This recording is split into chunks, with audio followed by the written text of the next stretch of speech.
Amazing. Thank you for joining this BCS, the Chartered Institute for IT Policy Jam. This is about the CrowdStrike IT outage that happened a couple of weeks ago that, of course, a lot of IT professionals were heavily impacted by. So I thought it was fitting that for our August Policy Jam, we'd be discussing what has been the largest IT outage in definitely recent history, but perhaps in history. So on the 19th of July, CrowdStrike distributed a faulty update to its Falcon sensor security software that caused widespread problems with Microsoft Windows computers running the software. As a result, roughly 8.5 million systems crashed and were unable to properly restart in what's been called the largest outage in the history of IT, and definitely historic in its scale. The outage disrupted daily life, businesses and governments around the world. Many industries were affected, whether it be airlines, airports, banks, hotels, hospitals, manufacturers, the stock markets, even broadcasters weren't able to broadcast as they might once wanted to have. The worldwide financial damage has been estimated to be at least 10 billion US dollars. I'm Andy Twelves, and I'm part of the policy and PR team here at BCS, the Chartered Institute for IT, and I'll be the one running the Policy Jam today. Joining me to discuss this outage, its impact, and how we prevent something like this happening again is an incredible panel. We have James Bohr, who is the MD of Bohr's Group, a cybersecurity company, and he's also a regular contributor to a range of media outlets such as CS Hub, Hacker Noon, BBC News, Sky News, and many more. We also have Lisa Ventura, MBE, the founder of Cybersecurity Unity and a fellow of BCS, the Chartered Institute for IT. Unfortunately, Dan Card isn't available to join us today. He's unfortunately had to drop out because he's ill, so I'm sure you'll all join me in sending him our best wishes. The format of today's Policy Jam will be for the first 30 to 35 minutes. I'll be asking questions of our panel around the scale and impact of the outage, the technicalities behind it, and how we can try and prevent something like this happening again. We'll follow the way that the discussion flows, so we're not really set to 30 or 35 minutes, and then hopefully move on to questions asked by you, the audience. So make sure to drop your questions in the chat. And my colleague Amanda, also from BCS, will be keeping an eye on the chat for the best questions, and then I'll put them to our panel towards the end of the session. Amazing. Lisa, I'll go to you first. As I said earlier, there were so many industries that were impacted. So how do IT outages typically impact essential services, such as healthcare, transportation, and finance? And what can organizations do to minimize these effects? As we saw, it literally followed the sun. So it kind of started in Australia and it went all over the world. And it had an absolute and profound impact. And it resulted in things like flights being grounded, rail networks grinding to a halt, healthcare services, and particularly here, many were affected, such as doctors' surgeries. Prescription collections as well were affected. Even I was impacted because I'd ordered a prescription of my regular daily eye drops that I have to have for borderline high eye pressure. And I was supposed to get my prescription and pick it up on the day it happened. And then I was 2 days without my prescription while it was all being sorted out. So even I suffered a little bit of an impact with not being able to get my regular prescription. And online payment systems as well weren't working. And the London Stock Exchange were affected. Sky News went off the air briefly as a result of the glitch. So it was absolutely catastrophic with the impact across many different sectors. And being the last day of term as well over here in the UK, that impacted a lot of families trying to get away for their summer holidays, taking flights and so on. So yeah, absolutely and utterly catastrophic in terms of what happened. Yeah. And how can organizations minimize these effects, in the moment of the IT outages hitting? What can they do? Business continuity planning, scenario running, risk management, all of those things are absolutely crucial. And I'm sure that James will echo a lot of that. So I'd love to bring him in on some of this. Definitely on the business continuity planning. So have the paper backups. And some GP surgeries, for example, were doing that. They were handwriting prescriptions on paper because, strangely, that isn't controlled by one massive central company who can update all of the notebooks at the same time. So have these paper backups, have analog backups. Remember that at all times, any one of your critical suppliers could fail.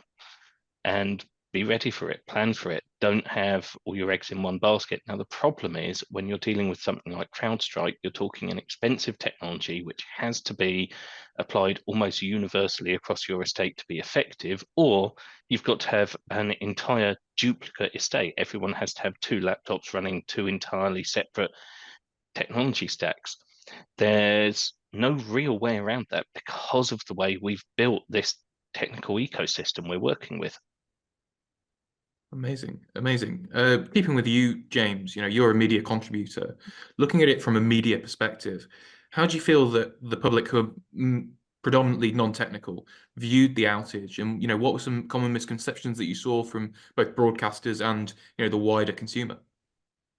Were various things early on. There was a lot of conspiracy stuff going around about, oh, it was a cyber attack, and I've still seen some of that floating around. But honestly, I was mostly quite impressed, particularly with the public understanding of it, because for a couple of weeks afterwards, I was anytime I went out on the street or went out of the house, I'd usually have someone come up to me and talk to me about it. And generally, everyone understood it. They had the basics down, they had an idea. They didn't understand how it could possibly have happened when everyone relies so much on this one supplier, how they could be allowed to make a mistake. But they did understand what had happened. Yeah, definitely. Lisa, did you see any of these kind of common misconceptions or conspiracy theories even? Absolutely. I can certainly echo a lot of what James said in terms of what I saw. But what it really highlighted for me was when I went out and I was speaking to people, and I was absolutely inundated with tons of messages on my channels from friends or family or people I know, that suddenly, even though it wasn't a cyber attack, cybersecurity was brought a lot more to the forefront as a result of it. And we started Friday with nobody knowing who CrowdStrike were. I think by the end of the day, pretty much everybody knew who CrowdStrike was. So for me, that it was great to have those conversations with a lot of. I've been talking for a long time about cybersecurity, the importance of staying safe online, and things like that. So while this was not a cyber attack, it did help to open up those conversations for me and bring it out into the forefront. Yeah, amazing.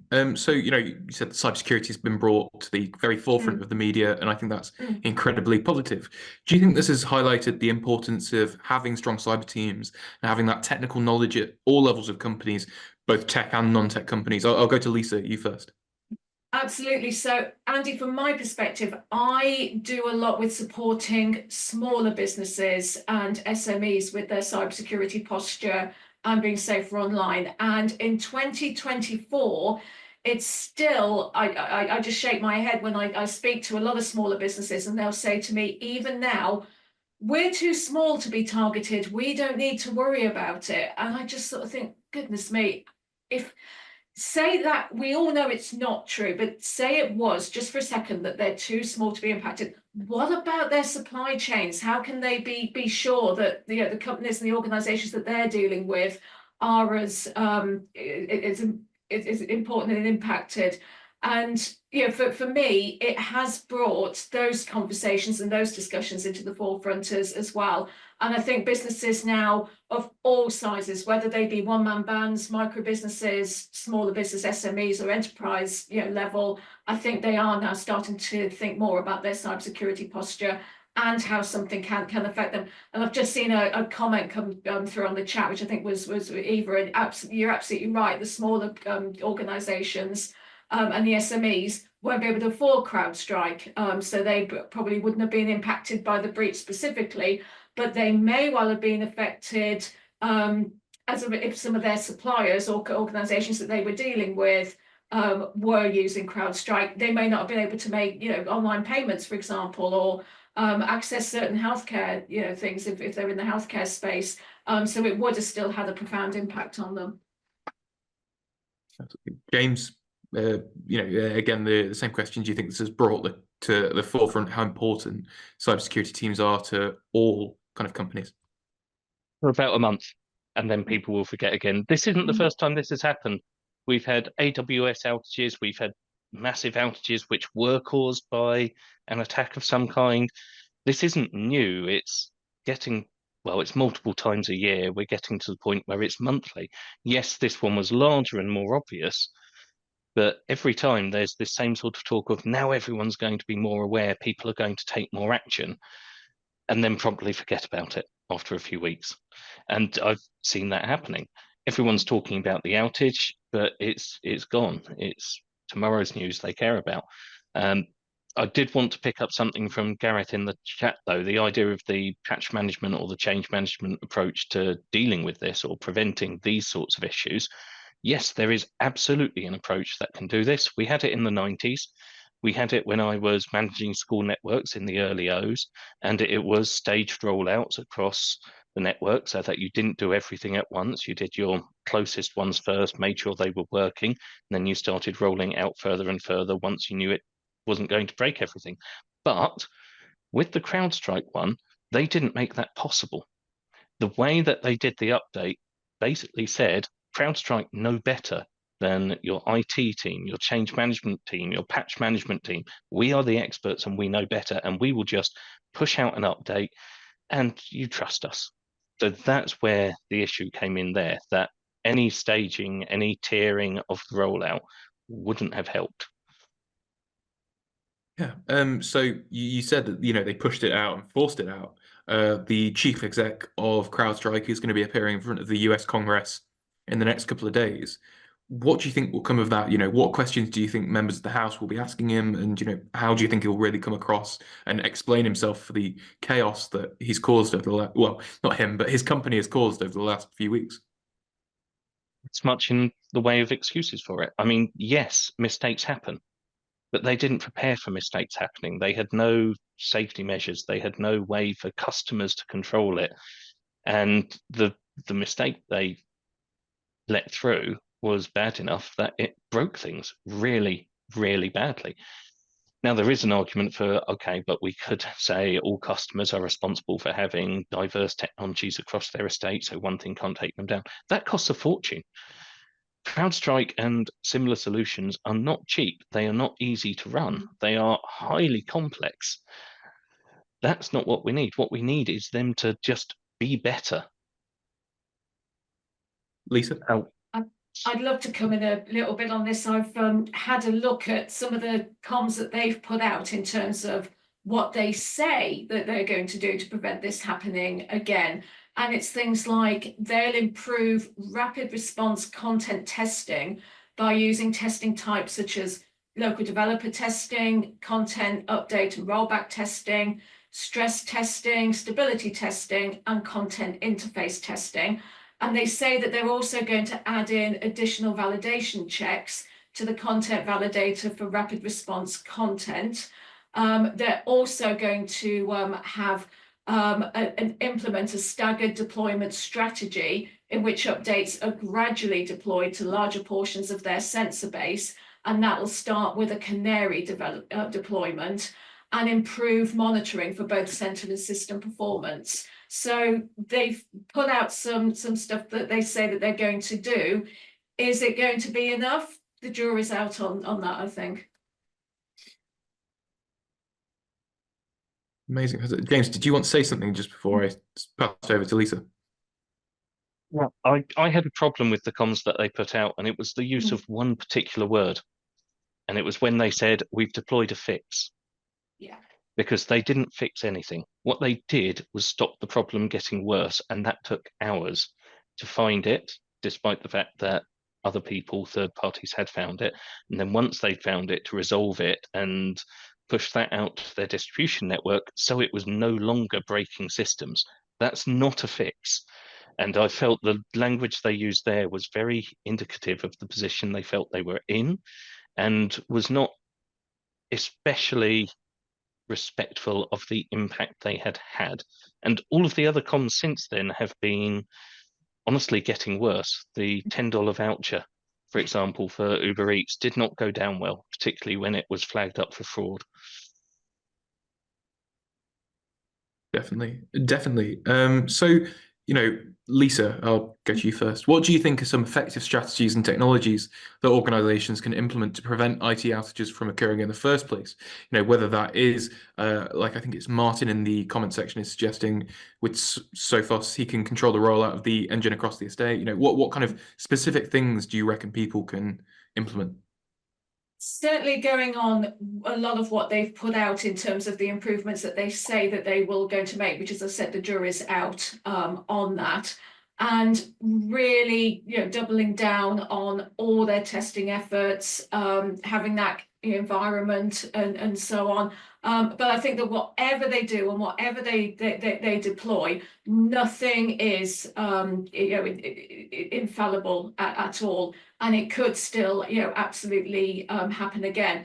A lot of people are saying things like, well, they needed a canary release, but what about the next problem that occurs? It might only affect, say, 10% of the machine configurations that they deployed to. But a lot of these simple answers are not the solution. There's a lot of different things I think that they need to do and double down on in order to prevent this happening again. James? I think, it's been mentioned in the messages coming up, but I think it's indicative of a larger problem, and that is the way that technology companies have been allowed to grow through investment and acquisitions and just integrating more and more and taking more and more control to the point where we have a company that can take down 85 million computers in a few hours in such a way that you can't recover them without manual intervention. And they're running on critical national infrastructure. They are running on emergency services systems. They are running on medical systems. That's where the problem lies. Now, I don't have a fix for it. If I had a lot of wealth, maybe, but I'm not a billionaire. But I can acknowledge there is a problem there, and it's not something that there is any incentive for those companies to solve. If anything, their incentive is to make it worse because they want more control. Who do you think should be held responsible for this? Obviously, the chief exec is the one being called in front of Congress, but he's not there. He's not in, at the computers typing out the code. He'll be in some boardroom somewhere else. Who do you think should be held responsible? It was seemingly not intentional. The cost of this outage is estimated to have been at least $10 billion and far more in personal costs. So somebody's got to be held responsible. Who do you think that person is? I'll go to you, James, first. It's the chief exec, it's the senior management. They've designed the processes, they've approved the processes. Somewhere in CrowdStrike should be a senior manager who has signed off the risk of not doing testing on this specific thing or not making sure that tests are properly validated on channel files. That's these files that just get pushed out without the staged rollout. Someone should have signed that risk off. If no one signed that risk off, then it still goes up to the board because they're the ones who should have recognized the risk or appointed someone to recognize it. Someone somewhere in that company has accepted that risk, and they are the ones who should be held accountable. Lisa? Yeah, totally agree with that. The buck should stop with the CEO, and I'll be interested to see what happens when he does go up against Congress soon. Yeah, amazing. So this one is for both of you, and also hopefully extend this to the comment section. Put your views in the chat. What role should governments play in developing policies and regulations to enhance IT infrastructure resilience and attempt to prevent outages on a national and international level? Not just CrowdStrike, but also smaller ones with smaller companies. How do you think the role of the government should kind of evolve in the what am I even talking about? In the fallout from the CrowdStrike outage? Lisa, I'll go to you first. So we have the new cyber and resilience bill that is going through Parliament at the moment, and I think that's a good start. But I think that especially the new government, they're still trying to embed, they're still trying to sort of find their feet, and there's a lot going on with the riots and everything else. But I do think they need to have cybersecurity firmly, on their radar and part of their policy making process. The cyber resilience bill is a good start. But I'm interested to see how that develops and what they can do more in terms of bringing cybersecurity to the forefront. And we also have we've got cyber essentials and stuff like that, which you know, it's okay, it's a start, but I would love to see some more stringent things like that coming to the forefront as well. I appreciate the point of regulations coming in. We have some very useful regulations already. We've got the NIS directive, which protects critical national infrastructure. We have DORA coming in for the finance sector. We have certain requirements in the UK GDPR around reliability of systems and protection of systems. They're great words, but what we're really lacking isn't the legislation, it isn't the regulations, it's the enforcement. And unless they're actually enforced, they mean nothing. If the cyber resilience bill comes in, unless there are actual penalties, unless there are people held to account, it is going to make no more difference than anything else has so far. So that's where the problem lies. Now, there is one other thing that I did notice in the chat, which was about small businesses and how all businesses need to have some sort of cyber capability. I'm just curious to know how many people in the chat or on this are aware of the size of the average business in the UK. It's 5.6 employees. That size of business cannot have a dedicated IT department. They cannot have a dedicated security department.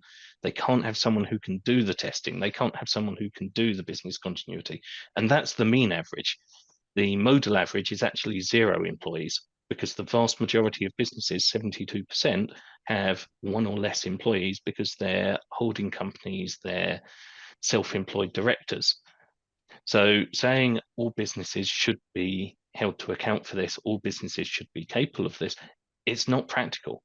There's often an assumption that businesses all have resources, but actually the vast majority of businesses are people working out of their bedroom or out of their kitchen or just running a shop.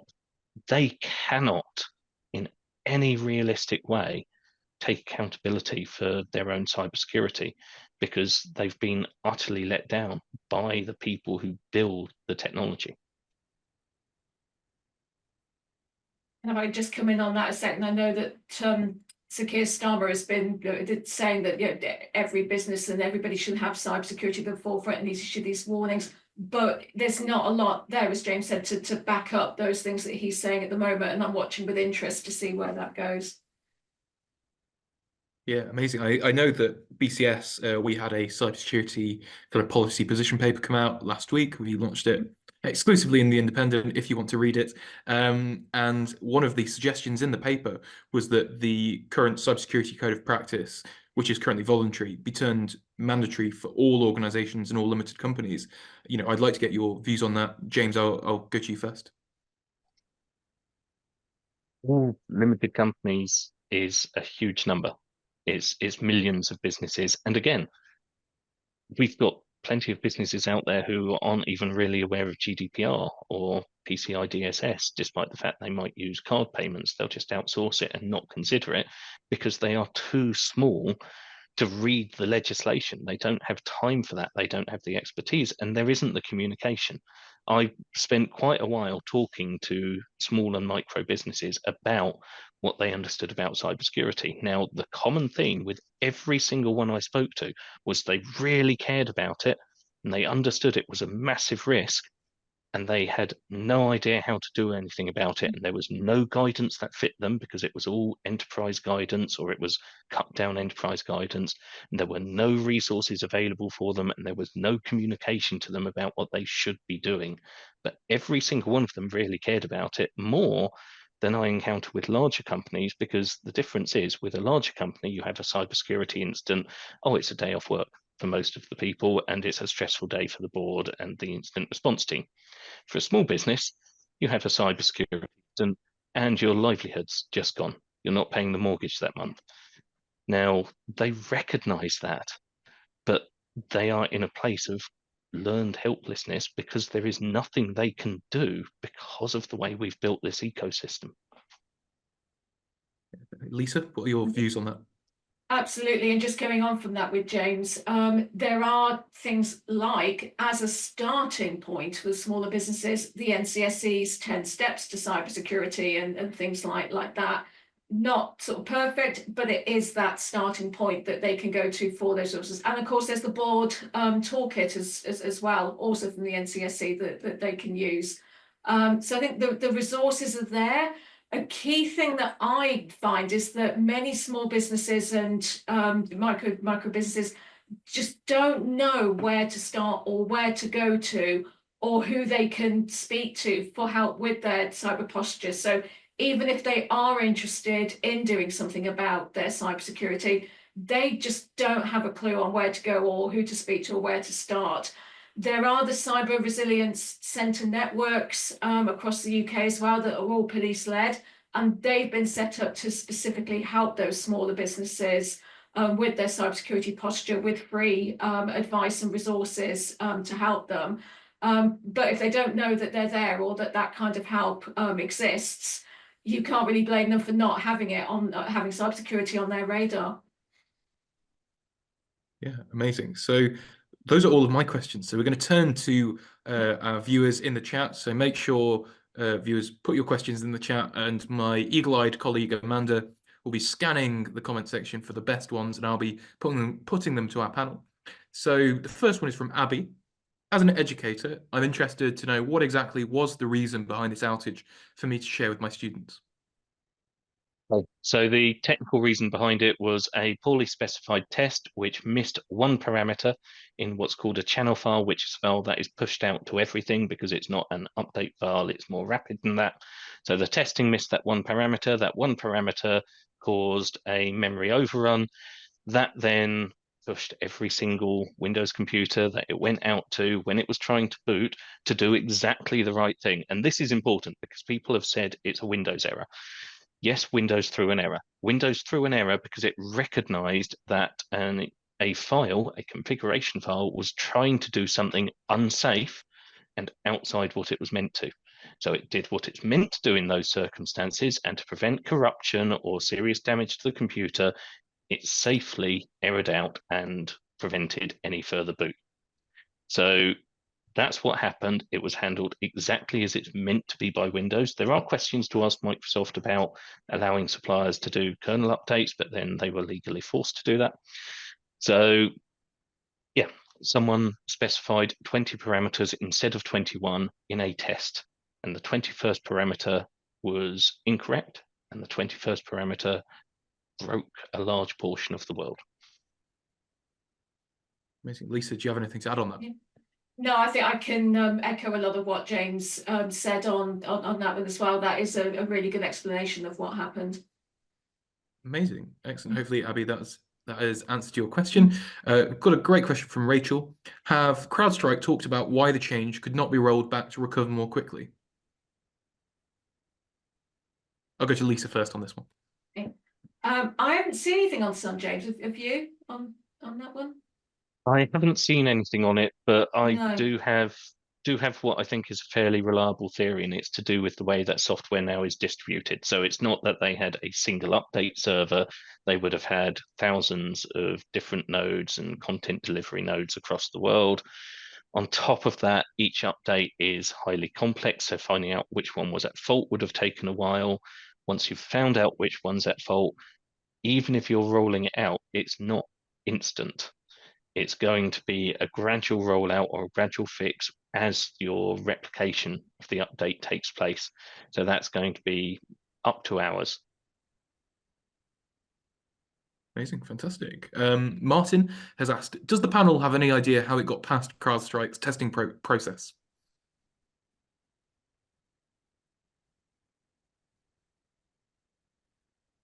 You want that one, Lisa?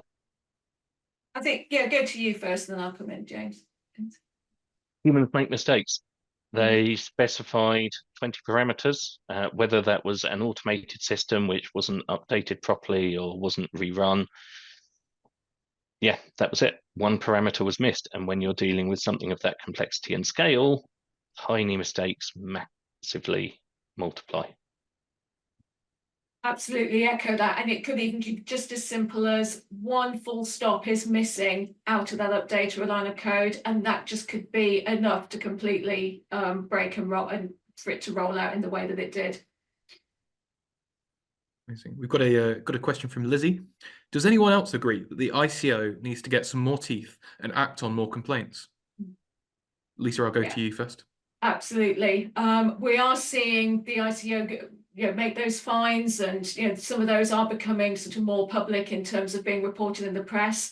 But I do think they need to get much more tougher and actually put those fines out and do what they say that they're going to do, and also report on them a lot more. And I think also act where it's happened with the smaller businesses, because I think there's a misconception that a lot of smaller businesses think that if they have a breach or something happens, that they're not going to be targeted, or they don't need to report it as much, or they're not going to get fined as much, which I think is a big misconception. And I would love to see the ICO clamping down a bit more on all those smaller businesses, because they might think, well, that's a huge company that's been impacted. It's we're sort of much smaller, and it goes back to what I was saying earlier. We don't have to think about our cybersecurity posture or worry about being fined or anything if anything does happen. But the reality is far different. I would like to see the ICO and other regulators get more teeth around security, particularly where it harms people. But a while ago, I wrote an article called Written in Gold, and it was about the difference between health and safety and security. And I think it's kind of at the root of why security gets dismissed or overlooked or isn't cared about as much. There's a common story that's told in health and safety briefings about how regulations are written in blood. They are written because people died, and health and safety failures in it are criminal. Genuinely, they are criminal prosecutions. When we deal with things like GDPR and the ICO, that's civil and it's a fine to an amorphous company. It's not personal. No person is held liable. No person is held responsible. There is no accountability to an individual as a result of, frankly, negligence, which causes huge amounts of harm. And until that changes, I don't realistically see much else changing, except some small businesses will be bankrupted by fines that they can't afford. Amazing, fantastic. I'd just like to apologise for pronouncing it Lizzie. Is in fact Liza. My deepest apologies there. We've got a question from William Hallowell, who I believe, if it is the same William Hallowell, he is in fact a journalist. He's the editor of Airside International and a former political blogger that I used to work with. So there you go. William Hallowell has asked, aviation was one of the worst hit industries by the outage. What steps can airports and related services take to mitigate severity of future instances and prevent cancellation of thousands of flights worldwide? I'll jump on this one. None. And the reason for that is because safety takes precedence. So the problem wasn't that they couldn't have continued flying. The problem wasn't that they couldn't have got people on planes and get those planes to take off. The problem was they couldn't have done that perfectly safely. Now, we can't do it perfectly safely anyway, but we can do it with a very, very high success rate when you're considering we're putting multiple tons and thousands of people through the air constantly. If anything breaks down in that system, because it's so big and so complex, it's like Windows. You get something that goes wrong and you just say, all we can do at this point is stop everything, because if it goes any worse, if this goes wrong in a worse way, people die and planes will crash and it will be a disaster. So there isn't really anything you can do to prevent a small error from causing massive problems in something like aviation, except take a trusted computing model where you're using trusted hardware, where you're using mathematically provable languages in order to develop your applications, where you have absolute certainty about the requirements, and where you have really, really good quality control and redundancy, and put that in place. Now, they had most of that, but the systems that controlled it appear to have run on Windows and run CrowdStrike, because CrowdStrike is good for critical national infrastructure. And we saw firsthand how much of the critical national infrastructure use CrowdStrike by how much of it was impacted when it happened. Yeah, amazing. Hopefully that answers William's questions. But of course, if you want more comment from the BCS, you can email press@bcs.uk. But it wouldn't surprise me if this ends up as a quote in his piece. We have a question from, I'm not sure who it's from, but finance have the Digital Operational Resilience Act.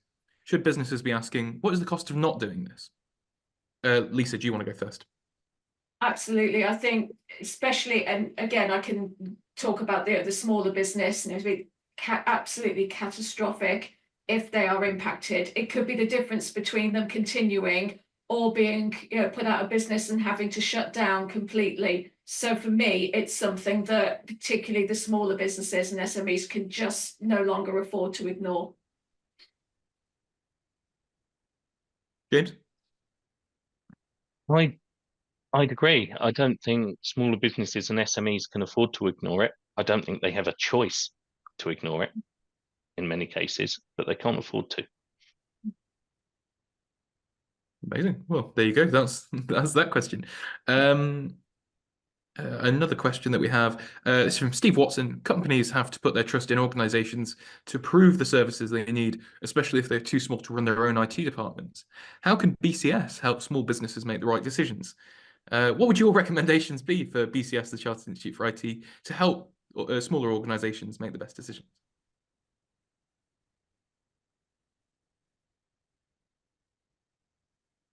It's a really difficult one. It's simply difficult because of the factor of scale, because there are so many small businesses out there, and for each one, there's going to be completely different needs.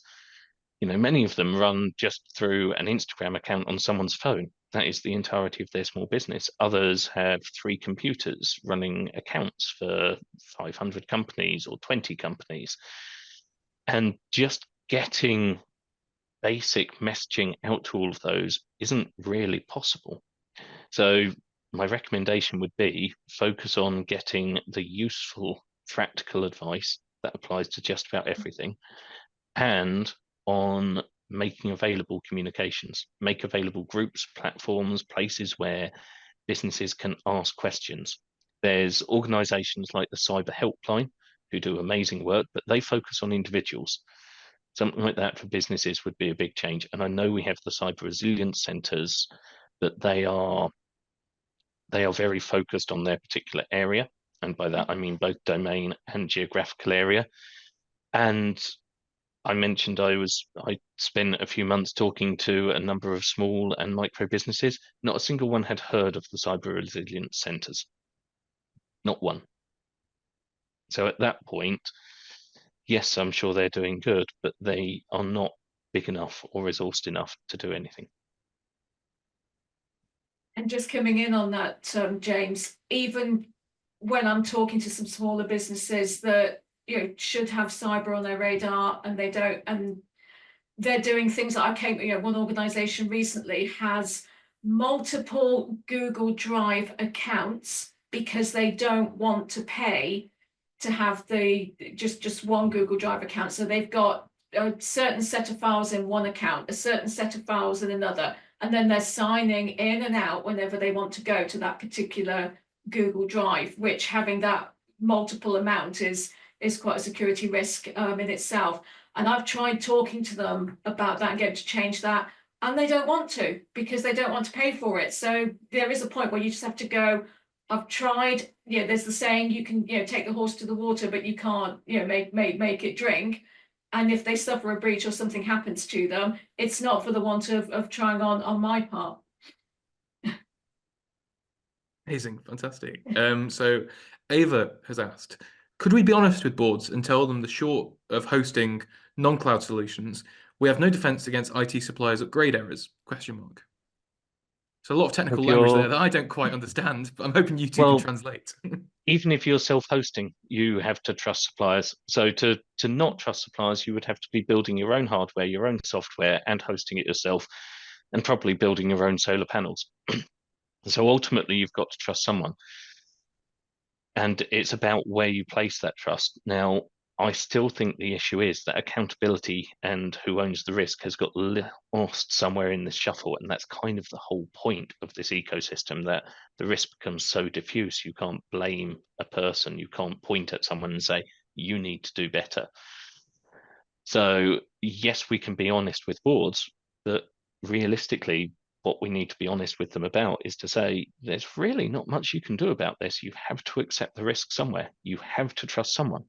Even if that's me as your security advisor, you've still got to trust someone. So yeah, no easy answer there. Lisa? Absolutely. And yeah, just from that example I mentioned recently, they obviously sort of didn't, trust me in my advice. Oh, we've always done it this way. We'll carry on having these different, Google accounts and things like that. So, when you're up against that, there's not really an awful lot you can do, and you just know that the inevitable is going to happen to them at some point. But keep running those, updating your business continuity plans, keep going through those scenarios and risk assessments and exercises, especially with the board as well, to make sure that all organizations are as equipped as they can be.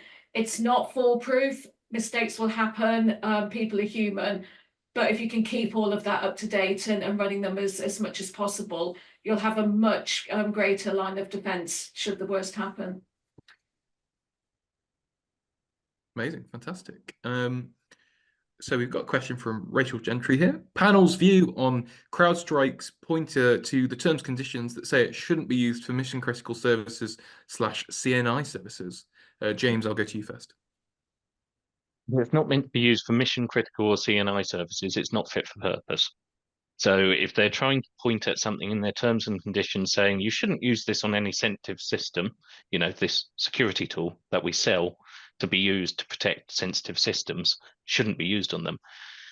There's some real questions to be asked there. They're basically trying to wash their hands of it. I don't think that should be considered in any way valid.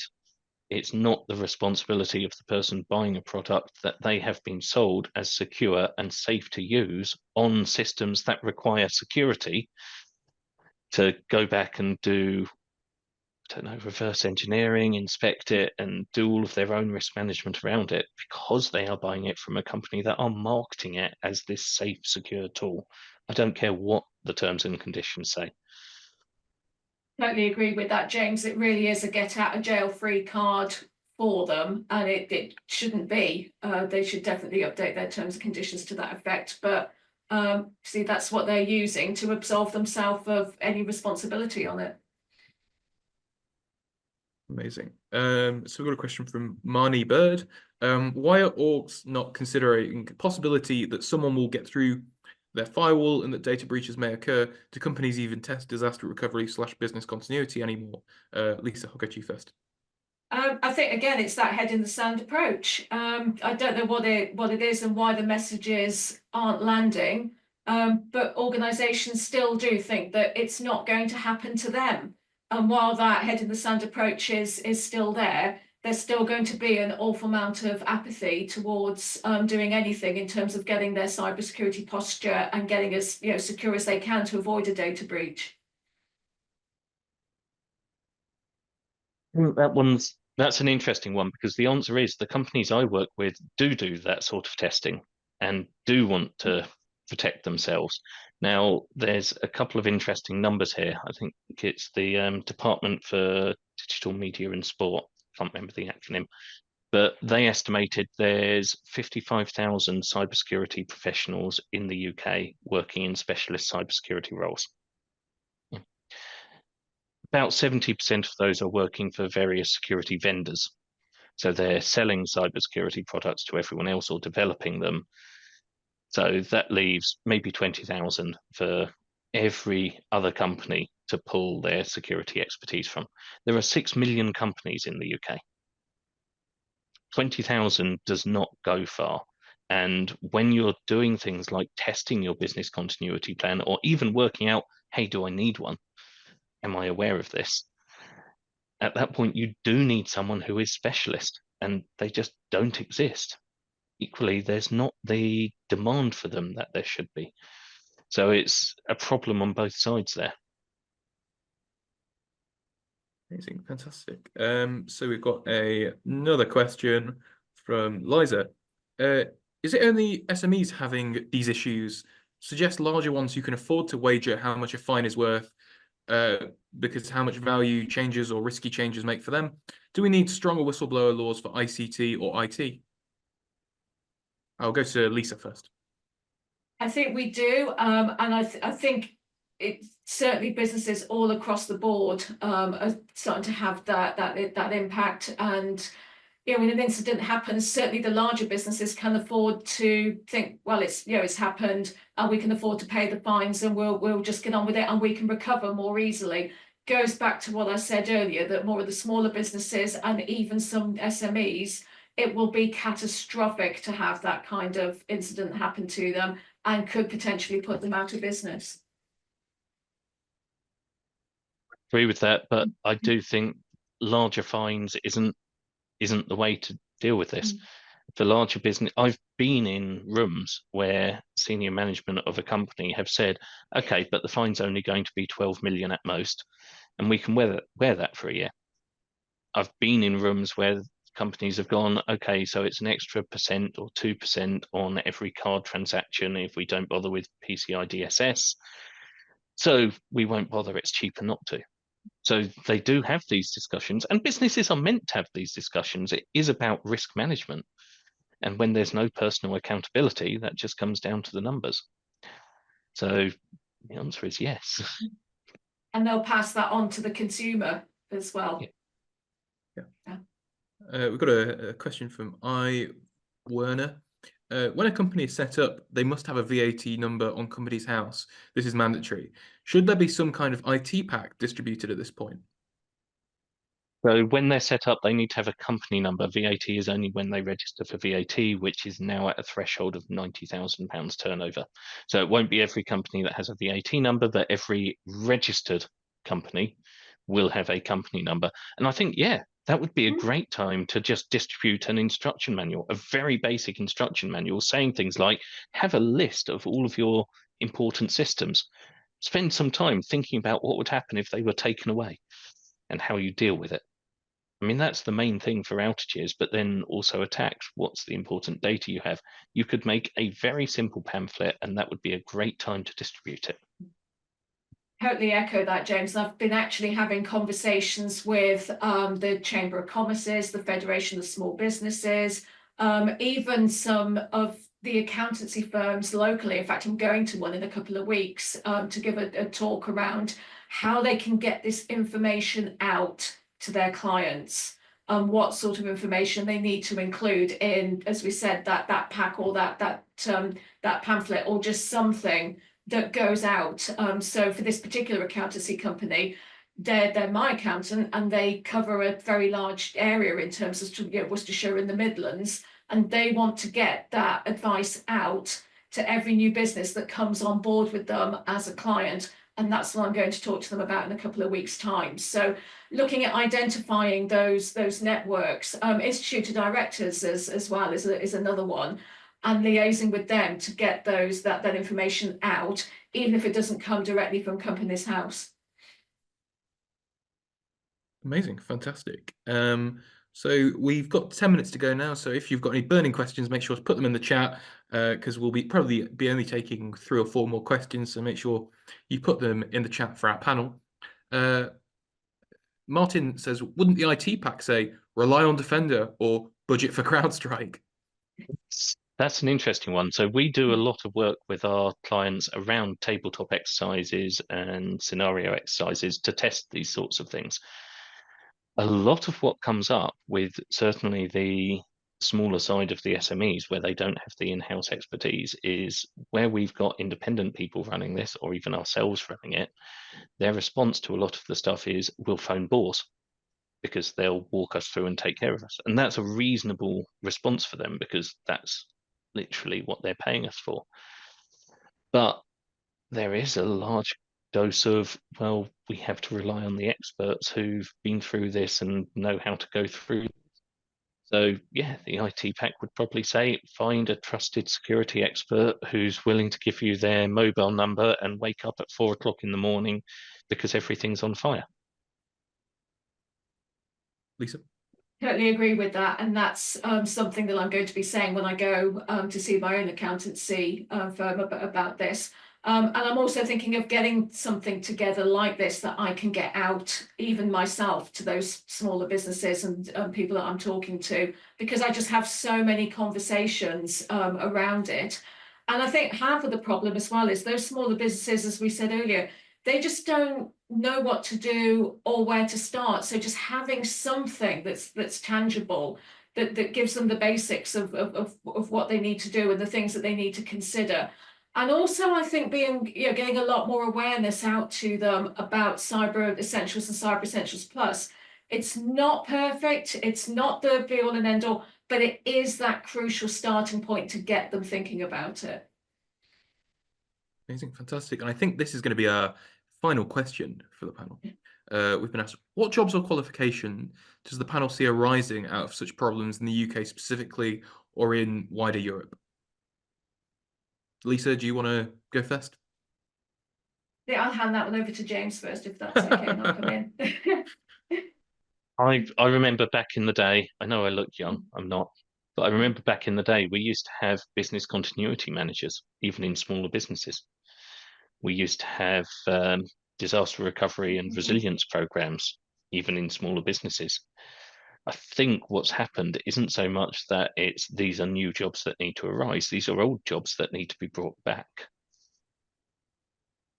Can you think of any specific kind of qualifications or specific role types that would help someone get those roles, just for anyone in our audience that's looking for a career change or something like that? That's a really difficult one to answer because the expertise you need to do these things comes from experience in different organizations and with different systems and with going through instance.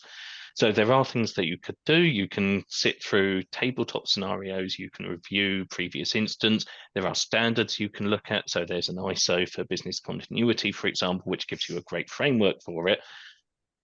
But until you've applied that and seen how it works and dealt with the business political issues that come up when you're doing that, it's harder to do. But certainly the reading around it, that's a great place to start. Look at the ISO and actually read through the ISO standard, not just summaries of it, the actual standard several times, very slowly, trying to understand why each recommendation is made. Sit down and go through instant response exercises, go through tabletops, sit down and work out what critical systems a business relies on, and then go, what happens if I break this? What happens if I take this away? What do they do? How can they recover? Can they recover? I don't really know of qualifications that provide that. It's a difficult thing to train people in. Yeah.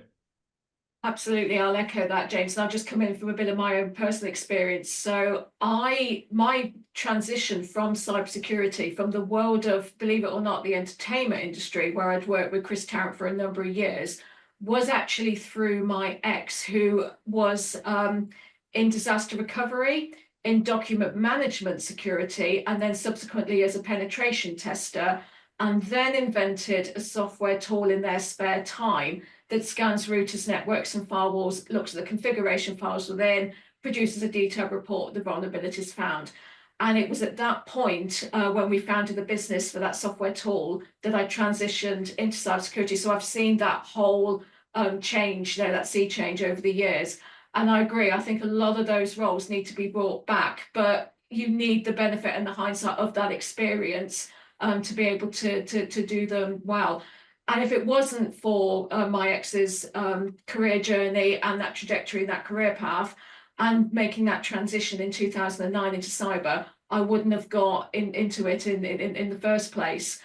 So that was my road into it, and I would love to see a lot of those different roles come back. And it was really interesting from my perspective to see their exposure to those roles and what they did, and find out, a lot more. And I was always fascinated with the penetration testing side and the hacking side of things. So yeah, I'd love to see a lot more of that brought back. Just want to jump in quickly on Martin's comment in the chat about a lot of this stuff being expensive and likely to get cut. Tabletop exercises are one of the most effective ways you can test and plan for business continuity, disaster recovery, incident management, and all of that. They are incredibly effective. They are incredibly cheap to run. You can do them for a dozen donuts and a pot of coffee and a few hours in a room. So it's not that this stuff is too expensive to at least theoretically test and run through. It's that people just don't do it.